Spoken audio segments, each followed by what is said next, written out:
There was this moment in Nashville when you were able to sing Amazing Grace. Yeah.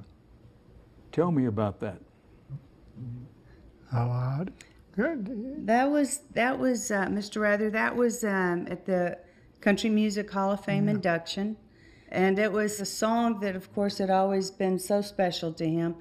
One of his last public appearances was at George Jones' funeral, and he sang Amazing Grace. Mm-hmm.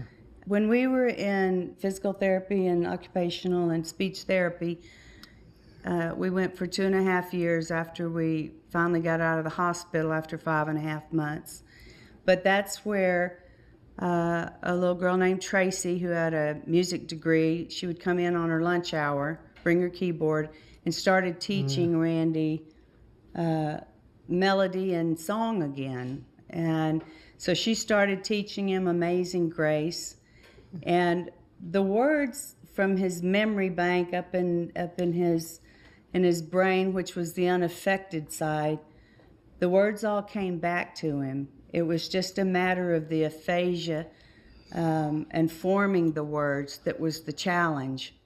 So we spent about 2 months on just the letter A. Yeah. But when we got A down, then the next letters and vowels seemed to come exponentially.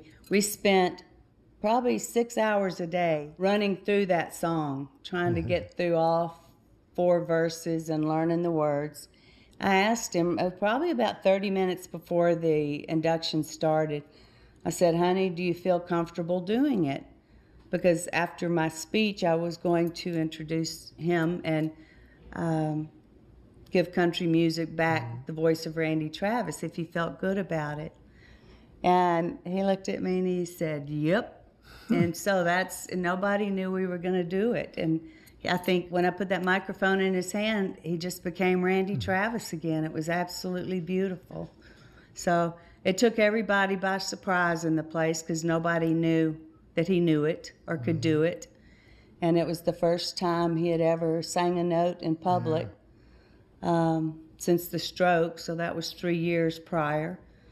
And I think there wasn't many dry eyes in the place. It was beautiful.